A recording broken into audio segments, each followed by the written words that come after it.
আমি বর্তমানে আমরা নিমাইসানপুর পার্ট 2 যে ফুটব্রিজ আসলো ফুটব্রিজের সামনে আছি এখানে।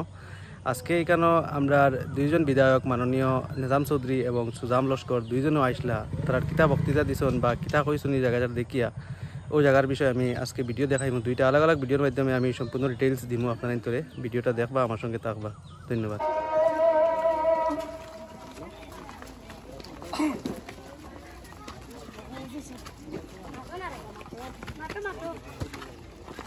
পানি অন্তনে বাড়ি মারে যখন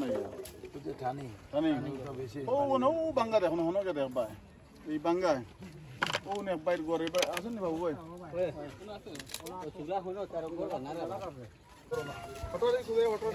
টাইম বর্তমানে আসি লগে দেখতে পারিতে আপনারা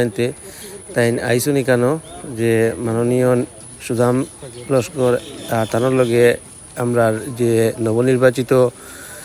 দিলবার হোসেন জেডপিসি তাইনও আসন লগে দেখতে পারিতে কমিটি আনিয়া তারা দেখিয়া সার্ভে করিয়া বড় ধরনের স্কিম লইতে লাগবো আর লগে এই যে মানুষের বাড়ি এটা শর্টকাট কামে ইনো জার্সি গাইর খামে কাম হইতো না কিছু নি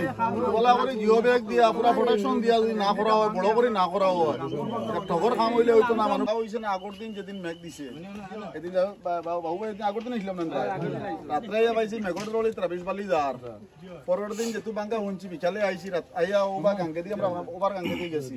এরপরেও আইছি তাই না আসলে চেন্নাই তানে ওখানে খোয়া হয়েছি আমি তানে খোয়া আনছি বাদে তানে দিয়ে খোয়া গার্জিয়ান মিনিস্টারটে লইয়া আসলাম আমরা হো ডিসিরে লইয়া আমার মামু আসলো খালা তার প্রতিনিধি লগে দিছেন আমি লইয়া তানে টাই দিছি না আবার পরে আবার গেছে না আজকে তা কেউ লাগে আমরা পঞ্চায়েত লেভেলে তো ডিসি পর্যন্ত মারতে হন এটা হইলো বড় বড় কাম পঞ্চায়েতর না কিন্তু মানুষের প্রোটেকশন লাগবে অ্যাসেম্বলিত মাথা লাগবে এটা খড়গে খিলা করাইলো আজ 5 বছর ধরে 1000 কোটি টাকা এগুত মারিয়া নিয়ে আটজন খাম আর হয় না আজকে আমি কইয়া গেলাম আপনারা সাইড ইনচার্জ তাইনো আইছেন লগে তাইনো তা কিলা বললো কিলা না অ্যাসেম্বলি তো মাতিয়া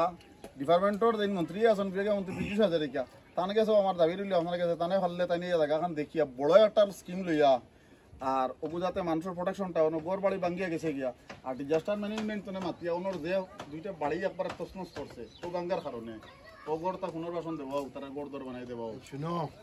ওর মোর গরিব মানুষ মুখ্যমন্ত্রীরাও কইম যে তুমি টাকা দিয়া মানুষের ক্ষতিপূরণ পয়সা দিয়া জায়গা নেও আর এস্টিমেট বনবো যত কোটি লাগে পার্মানেন্ট একটা ডাইক হোক জেলা ডাইকটা ভাঙ্গিয়া জল আমাইতে পারে না হাইটও বাড়াও বুদিয়া না হোক এগুলা চেষ্টা করবো এর লাগেও মেইন আজকে আইসি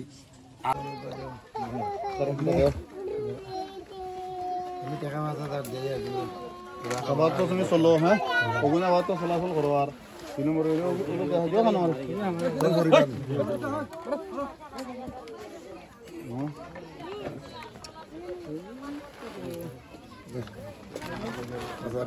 আমার ব্যক্তিগত সাহায্য আপনারা যে দেখতে পারছেন যে এখানে তাই নাইছেন ইয়া যে ক্ষতিগ্রস্ত এলাকা যেটা নিমাইসানপুর পার্ট 2 তসলাখাল যেটা এটা দেখছেন তারা দুইজনেই দেখিয়া যে মানে সাধারণ মানুষ যারা এত অঞ্চলের যারা ক্ষতি হয়েছে তারা লাগি কথাবার্তা কইছেন আর একটু আগে দেখছেন যে কিছু মানুষের তাই আর্থিক সাহায্য করছেন কিতা লাগে অসহায় মানুষ তে ভিডিওতে আমি ওই জিনিসটা আপনাদের দেখাই আর এখানেও একটু আগে আমরা যে নিজাম চৌধুরী আইসলা তারও ভিডিও দেখাইছি আমি আর এখন দেখুন সুজাম লস্কর আর তার লগে দিলবার লস্কর তাইনও আইসুন এখানেও জেডপিসি যেন তো দেখতে পারি তাইটা আমি লাইভ দেখাই আর জায়গাটা কি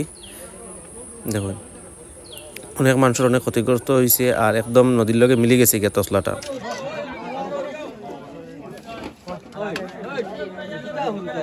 মনা মনা মনা উপরে পড়বো হরিয়া হরিয়া না হরিয়াও না হরিয়াও না ওই মাইক কেন বলিলা আমার দিলা ভুলে গেছি মিনিস্টার ব্রিটিশ হাজারিকা ডাঙ্গরিয়াক অবগত করে যে পার্মানেন্টলি দায়িত্ব কাম এতিয়া অস্থায়ী মানুহবিলাক চলার কারণে স্থায়ী কামটো আর এই বড় মানুষ টাইমত নহব অস্থায়ী একটু রিপেয়ারিং করে মানুষ চলাচল যেনেকা কৰিব পাৰে এইটো কাম নকৰিলে খরচ লাগে আমারে কইলাই আমি দিলাই গরিব না না গরিব মানুষের কাছে আমি সবার সামনে লাউডো দিয়া আইবা তুমি ফটো আইবা না আইয়া তো সব করবাই অন্য জাভেদ করে একজন আছে লোকাল গ্রুপ মেম্বার আছেন তারারে লগে রইবা আর সমাজসেবী আরো বালা মানুষ আছেন পুরা এরিয়াটা সার্ভে করে লিস্ট বানাইবা বাদে গভর্নমেন্ট থেকে পয়সাটা কিলা হয়তো আমার দায়িত্ব, বুঝছেন? ও বাটে আইব তে তসলার ক্ষতিগ্রস্ত এলাকা দেখার পর তাই এখন যেটা মেইন রোডের যেটা যে ফুটব্রিজ যে বাঁশের ফুল যেটা আসলো এখানেও আইসুন, এখানেও যে এই জায়গাটাও দেখছেন যে ফুলটা মানে ফ্লাডে নিচে গিয়া এই বছরের ফ্লাডে,